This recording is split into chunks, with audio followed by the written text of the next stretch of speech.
안녕하십니까, 설악산적입니다. 오늘 소개해드릴 영상은 지난번 출연했던 볼트사 BR47에 대해서 이야기를 해보려고 합니다. 오늘 이야기의 주는 BR47의 문제점에 대해서 말씀을 좀 드리려고 하는데요.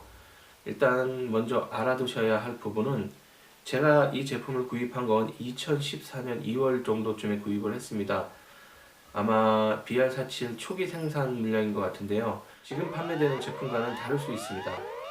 그 점 유의해 주시기 바랍니다. 오리지널 모델 한번 보겠습니다. 볼트사 BR47 BRSS라는 블로우백 시스템을 탑재하고 있습니다. 리얼건으로는 나이치사에서 개발한 KAC SR47로 알려져 있습니다. 제가 사용하는 커스텀 BR47을 보시겠습니다. 개인적으로 프론트 레일이 마음에 들지 않아서 교체를 해봤고요. 탄창도 철제 탄창이 아닌 매플사 탄창을 카피한 제품을 사용을 했습니다. 자, 그러면 외형을 한번 살펴보겠습니다. 현재 외형 커스텀을 진행한 부분은 프론트 레일, 그리고 방아쇠울입니다. 트리거 가드죠. 그 외에 개인 취향에 따라서 몇 가지 장비를 장착을 했습니다. 자, 바디를 보시면 이 총은 좌우 셀렉터가 있습니다. 그러나 우측 셀렉터는 더미입니다. 그냥 모양만 있는 회전만 하는 더미입니다. 실제 셀렉터는 좌측에 있는 요놈만 작동을 합니다. 그리고 BR47은 스톡봉 내부에 BRSS라는 블로우백 시스템을 탑재를 하고 있습니다. 그래서 웨이트가 들어가 있는 공간 때문에 스톡봉 내부에는 배터리를 설치할 수가 없어서 크레인 스톡을 사용해서 크레인 스톡 내부에 배터리를 사용할 수 있게끔 했습니다.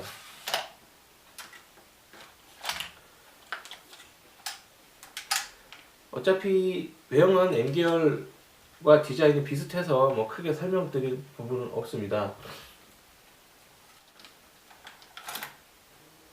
자, 정전 손잡이를 당기면 더미 볼트 커버가 열리고 그 안에 로타리시 호프업 챔버가 보입니다. 이 BR47의 가장 문제 있는 놈이죠. 자, 그러면 도대체 이 놈은 무슨 문제점이 있는 걸까요? 한번 짚어보겠습니다. 일단 첫 번째, 탄창을 가립니다.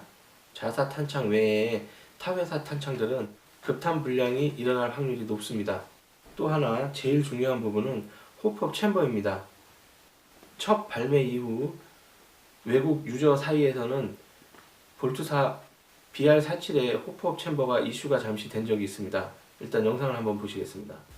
영상을 올린 유튜버가 사용하는 탄창은 저와 같은 시마제 제품의 탄창을 사용을 하고 있습니다. 영상을 보시면 호프업 챔버에 다이얼을 제거를 했는데요. 이는 챔버의 움직임을 잘 확인하기 위해서 제거한 것으로 보입니다.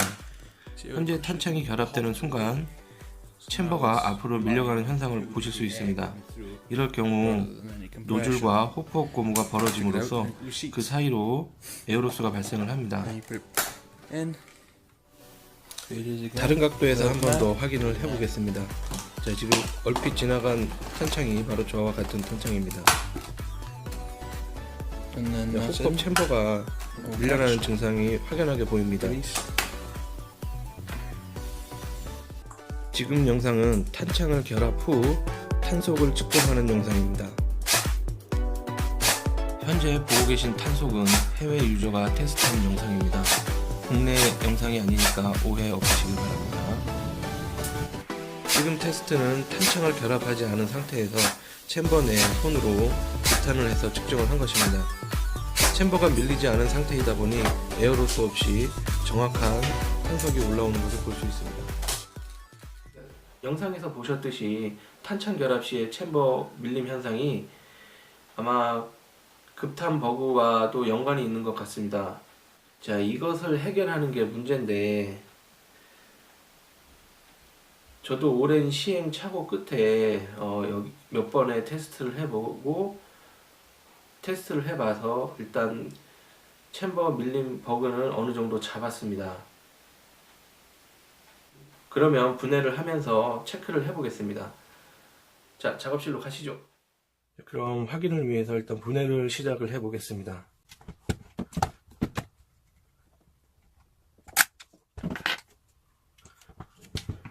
BR47은 핀만 뺀다고 바로 빠지진 않습니다. 장전 손잡이를 뒤로 살짝 당긴 후에 상부바디에서 분리가 된 상태에서 상부바디를 당기시면 됩니다. 이때 조심할 건 일반 M계열과 틀리게 이너바렐이 따라 나오기 때문에 확인을 잘 하시고 빼시면 됩니다.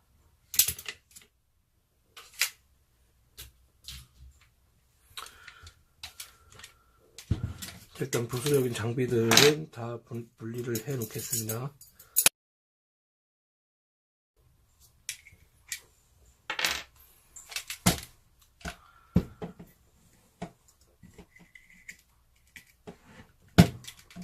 앞에 영상에서 봤듯이 챔버 밀림 현상이 있다는 걸 확인했는데요.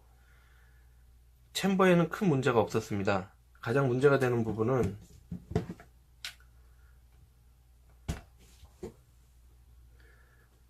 안쪽에 보시면 M계열과 다르게 탄창을 잡아주는 블럭이 하나 있습니다. 이것이 너무 앞쪽으로 튀어나와 있어서 탄창 결합 시 탄창이 앞으로 밀리면서 챔버까지 같이 밀리는 현상이 생긴 겁니다. 그러면 블럭을 분해를 해 보겠습니다.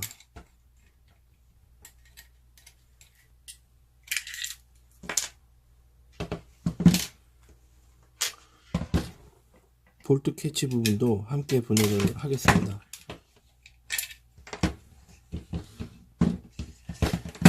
탄창 멈치가 분해가 다 되었습니다. 아직 부속이 하나 더 남아 있는데요.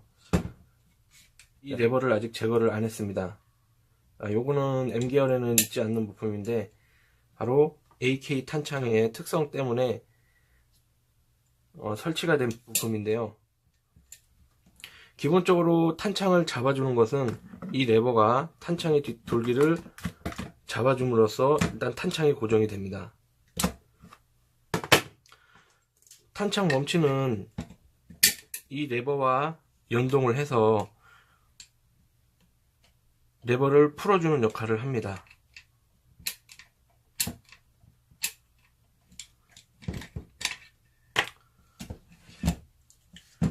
그리고 이 블럭은 탄창 멈치에 고정이 돼서 탄창이 뒤로 더 이상 밀리지 않도록 잡아주는 역할을 합니다.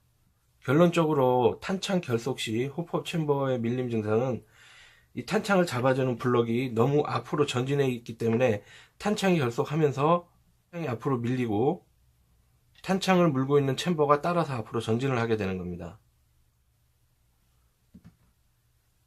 그래서 저는 이 블럭을 가공을 했습니다. 지금 보시는 쪽이 가공면인데요.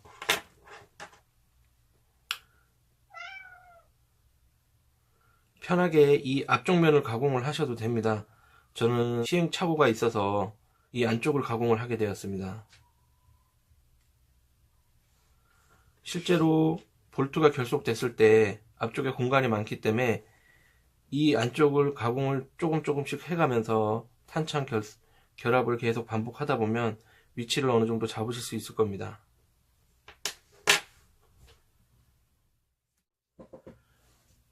현재는 모든 작업이 끝난 상태라 챔버가 밀리는지 안 밀리는지 확인을 해 보겠습니다.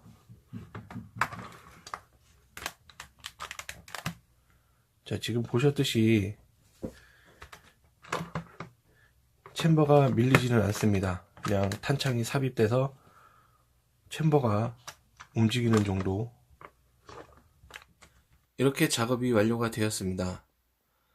탄속 변화는 거의 없었고요. 게임 뛰는데 전혀 지장 없을 정도의 성능을 보여주고 있습니다.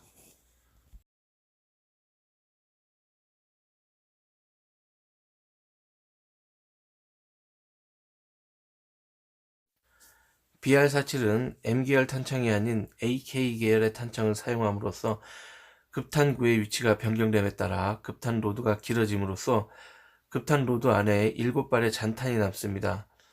이 경우 탄창 교환 시 잔탄 7발이 흘러내리는 증상을 보입니다. 이것을 잡기 위해 챔버 입구 부분에 홀을 뚫고 고무 패킹을 장착을 하였습니다. 장착 시 유의하여야 할 점은 비비탄 급탄에 방해가 되지 않게끔 사이즈를 조절을 잘 하셔야 합니다. 작업 후 탄창 분해 시 챔버와 비비탄 사이에 있는 한 발의 비비탄만 떨어지는 것을 확인할 수 있습니다. 챔버 안에는 아직까지 7발의 비비탄이 남아 있습니다. 지금까지 볼트사 BR47의 문제점과 해결 방안을 알아봤습니다. 시청하신 모든 분들 좋아요와 구독 부탁드립니다. 지금까지 설악산적이었습니다. 새로운 영상으로 다시 찾아뵙겠습니다.